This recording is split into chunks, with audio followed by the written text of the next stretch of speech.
Continuamos con el tema 6 de óptica física y óptica geométrica. Nos hemos quedado en el vídeo anterior, escribiendo la ley de Snell, ¿vale? La ley de la refracción. Justo cuando se ha terminado el vídeo, ley de Snell. El anterior vídeo estaba un poquito desenfocado. Esto de ser youtuber es más difícil de lo que pensaba, pero bueno, hay que estar. La pizarra tampoco la puedo encuadrar bien. Ya me profesionalizaré con este tema después de este periodo y pueda comprar un buen trípode y quizá cambiar la pizarra, ya que he decidido hacerme youtuber. Esto es mi vocación, lo he descubierto con el coronavirus. Espero que vosotros también estéis siendo muy útil y creativo este periodo.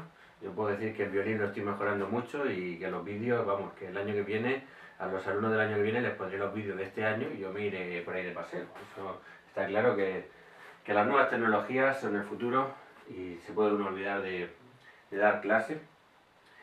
Os dejo ahí todo esto para el futuro, así tampoco envejezco, así ahora estoy todavía con el pelo un poco largo, pero en el futuro me mantendré joven. Bueno, entonces nos hemos quedado por aquí con la ley de Snell. Alguna chorrada tengo que decir en mis vídeos, si no, no voy a conseguir likes. Pero ya sabemos que con esta explicación no os va a gustar el vídeo, tengo que liarme con mi tipo de explicaciones. Eso me sale mejor en clase que aquí en los vídeos, eso de empezar por un punto y terminar por el contrario. Aquí eso me está costando un poquito más, pero lo intentaré, seguir dándole un poco de dinamismo a las clases, que a veces cuesta un poquito más en los vídeos. Entonces estamos viendo la ley de la refracción y la ley de la reflexión y refracción, ¿vale? Entonces hemos terminado de ver la ley de Snell, que es esto que tenemos aquí, ¿vale? Una ley también bonita que me relaciona pues el ángulo de incidencia con el ángulo de refracción, ¿vale? Aquí pues podría traer ahora un vaso con agua y ver que cuando dentro de un vaso de agua metemos, por ejemplo, una pajilla, pues se ve el típico fenómeno de que la pajilla pues está como rota, ¿vale? Porque nosotros vemos la luz, por un lado, que nos viene directamente de la pajilla, ¿no? Imaginaros que tengo aquí, a veces más útil, tengo un vaso, aquí con una cierta cantidad de agua y aquí meto la pajilla está así. Pero nuestro ojo, ¿vale? Que tengo aquí, nos está llegando luz directa de la pajilla y por otro lado está llegando luz que viene de la pajilla, pero al cambiar de medio sufre una refracción, ¿vale? Aquí estamos pasando de un índice de refracción mayor a uno menor, ¿vale? En la refracción, ¿vale? En esta ley siempre tenemos un medio origen y un medio final, ¿vale? Entonces, imaginémonos que aquí tengo un medio N1 y un medio N2. Y entonces imaginemos que N1 es menor que N2. Este es el caso, por ejemplo, si esto es el aire, y esto es el agua, ¿vale? Porque el índice de refracción del aire es menor que el del agua. Entonces, si este número de aquí es menor que este de aquí, ¿vale? Si esto de aquí es menor que esto de aquí, para que se cumpla la igualdad, esto de aquí tendrá que ser mayor que esto de aquí. Porque así si multiplico un número menor que este por un número mayor, ¿vale? Este producto puede ser igual a esto que tenemos aquí, que este número de aquí es mayor, pues mayor que esto, pues si esto es menor que esto, al multiplicarlo por el número mayor, pues puede cumplirse la igualdad, ¿vale? Entonces, como el seno de un ángulo, ¿vale? La circunferencia trigonométrica, el seno se mide en esta distancia de aquí, ¿vale? Esto de aquí es el seno de este ángulo alfa, pues cuanto mayor sea alfa, mayor es el seno, ¿vale? Para que llegamos de 0 a 90 grados, ¿vale? Que son los ángulos que vamos a manejar en este tipo de problemas. Entonces, si este número de aquí es más pequeño, el ángulo tendrá que ser mayor. Entonces, si nosotros pasamos de un índice de refracción menor a uno mayor, pues los ángulos se tienen que cerrar, para así que este término sea menor que este término, ¿vale? Entonces, cuando tengo este caso, si esta es la normal y incido con un determinado ángulo, ¿vale? Este es el ángulo de incidencia, el ángulo de refracción tiene que ser menor que el de incidencia. Los ángulos se deben cerrar, ¿vale? Si incido con mayor ángulo, pues bueno, también se cerrará, ¿vale? Entonces, esto es lo que pasa cuando paso un índice menor a uno mayor, pero si tenemos el caso contrario, ¿vale? Como el de la pajilla sumergida dentro del aire del agua, donde tengo un índice aquí, imaginémonos que N1 y N2, pero ahora N1 es mayor que N2, ¿vale? Entonces, esto lo que sucede es que si este es el ángulo de incidencia, el ángulo de refracción que se mide con respecto a la normal se tiene que abrir, ¿vale? Este ángulo de refracción, en este caso el ángulo de refracción, tiene que ser mayor que el ángulo de incidencia, ¿vale? Para que si se cumpla que el seno del ángulo de la refracción sea mayor que el seno del ángulo de incidencia, ¿vale? Y se pueda cumplir esta igualdad, la igualdad de Snell, ¿vale? Entonces, cuando pasamos de un índice menor a uno mayor, los rayos de luz se cierran. Pero si pasamos de un índice mayor a uno menor, los ángulos se abren, ¿vale? Claro, se van abriendo. Imaginémonos que ahora el ángulo de incidencia es mayor, vamos a hacerlo con otro color, un ángulo de incidencia mayor, ¿vale? Pues me da aquí un ángulo de refracción todavía mayor, esto de aquí. Este es el de incidencia y este es el de refracción. Y claro, este fenómeno nos lleva a un caso límite, vamos, que es el del ángulo límite, que es un ángulo que viene por aquí, que justo el de refracción es 90 grados, este, ¿vale?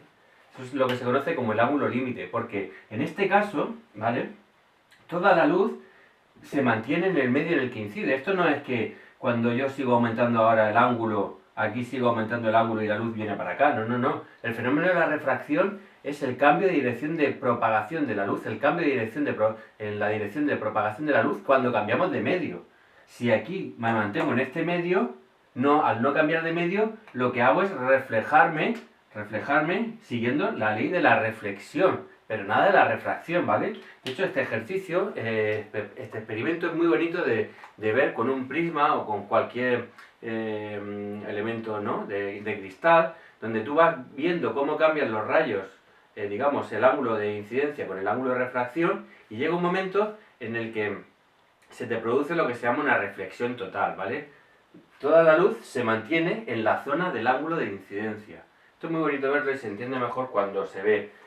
Aquí el tema está en que cuando yo llego a una superficie de separación, aquí yo estoy estudiando la propagación de la luz, pero siempre que llego a una superficie de separación hay parte de la luz que se refleja y parte de la luz que se transmite, ¿vale? Entonces normalmente cuando esto lo ves tú en un prisma, aquí haces incidir un rayo de luz con una cierta intensidad, tú normalmente ves un rayito aquí reflejado y un rayito transmitido. Y los dos rayos, el reflejado y el transmitido, tienen menos intensidad que el rayo incidente, ¿vale? Entonces tú vas girando, vas cambiando el ángulo normalmente moviendo el prisma, hasta llegar a este ángulo límite, el de la reflexión total, que es justo el ángulo que me da una refracción de 90 grados. ¿Por qué? Porque ese es el ángulo límite. Por encima de ese no se puede refractar nada. Lo que hace la luz es todo el rayo, toda la intensidad del rayo que incide, se refleja. Y se refleja siguiendo la ley de la reflexión, ¿eh? No es que este rayo refractado ahora viene hacia el medio inicial y también hay un rayo reflejado. Es que se cancela por completo el fenómeno de la refracción y lo único que tenemos es una reflexión total, ¿vale? Entonces esa reflexión total, ¿vale? Esto es algo que habéis visto, el fenómeno que habéis visto en el instituto, fenómeno de la reflexión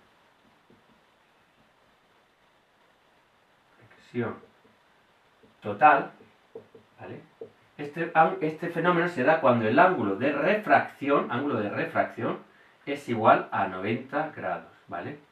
Y esto, el fenómeno de la reflexión total, es lo que te permite calcular el ángulo límite. Esto es el ángulo límite. Entonces lo que estamos buscando es el ángulo límite por encima del que tenemos una reflexión total. Y esto sería, si tenemos ese ángulo límite, ¿vale? Lo que he llamado phi z sub L, esto es igual a n sub 2 por el seno del ángulo de 90, ¿vale? Y el seno del ángulo de 90, pues esto es 1, ¿vale? Entonces, ¿qué tenemos? Que el seno del ángulo límite es igual a n2 partido por n1, ¿vale? O despejando de aquí el seno del ángulo límite con el arcoseno, ¿vale? El arcoseno del seno es directamente el ángulo límite. Lo que quiero decir es que el ángulo límite es igual al arcoseno de n2 partido por n1, ¿vale? Esta es la forma de hallar el ángulo límite. Y bueno, este fenómeno, el de la reflexión total, tiene una utilidad, bueno, pues muy extendida, que es en las fibras ópticas, ¿vale? ¿Por qué? Porque cuando nosotros hacemos o propagamos o mandamos o transferimos información, pues la información pues normalmente se va perdiendo a lo largo que se va transmitiendo de un punto a otro, ¿vale? Pero si utilizamos una fibra óptica, ¿vale? Las fibras ópticas están hechas pues, de algún material, bueno, pues tipo alguna especie de cristal, por decirlo de alguna forma. Entonces es un cable que está hecho de ese material que tiene un índice de refracción alto, ¿vale? Un índice de refracción alto. Esto es una N de la fibra óptica, y esta N de la fibra óptica, esto es grande, o mucho mayor que 1. Mucho mayor que 1 tampoco puede ser muy grande, mucho mayor que 1, pero bueno, por ejemplo 1,4, 1,5, ese tipo de valores. Entonces, de tal forma que cuando yo aquí envío una señal que tengo que enviar desde este punto a este punto, yo envío la señal. Entonces, si esto fuera, digamos, una fibra con una N parecida a la del aire, cuando llego a este punto habría parte de la luz, ¿vale? Voy a pintar ahí la normal. Parte de la luz se reflejaría, siguiendo la ley de la reflexión, ¿vale? Pero parte de la luz se refractaría, siguiendo la ley de la refracción. Como aquí estoy pasando un índice de la fibra óptica a uno del aire exterior, el del exterior es más pequeño, aquí el rayo se abriría, ¿vale? Se tendría que abrir con respecto a este. Este es el ángulo de incidencia y este sería el ángulo de refracción.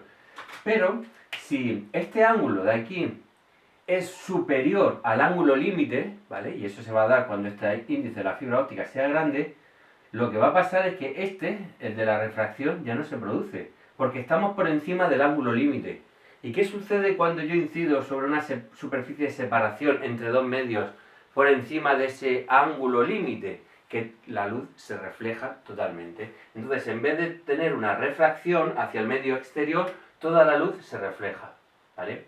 Para que este ángulo de refracción total, digamos, sea no muy grande, para que este, por ejemplo, ya te permita tener una refracción total, en ese caso, ¿vale? En el caso de este ángulo, se necesita que el índice del medio en el que se propaga la luz, el índice de refracción de la fibra óptica, sea bastante mayor en comparación con el del exterior, ¿vale? Entonces lo que juegan las fibras ópticas es que cuando yo llego a estos choques de la luz, porque claro, lo ideal sería que tú pones la fibra óptica recta y mandas la luz de tal forma que no sufre reflexiones y refracciones, pero esto no va a ser posible normalmente, pues la fibra óptica es algo pequeñito y bueno, pues va a tener ondulaciones y vamos a, digamos, a incidir sobre los bordes. También es verdad que como tampoco vamos a tener una fibra óptica tan enrollada de esta forma, pues estas incidencias, ¿vale? Van a ser con ángulos normalmente grandes.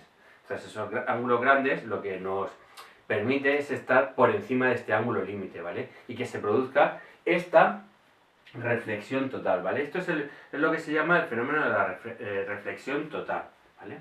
Y ya os digo, es utilizado en las fibras ópticas. Con respecto a la refracción, ¿vale? Como veis, la refracción da más juego que la reflexión. La refracción también tiene otro fenómeno característico, y es que refracción de la luz, ¿vale? Este ángulo de refracción no es el mismo para todas las frecuencias. El ángulo de refracción tiene una pequeña dependencia con la frecuencia.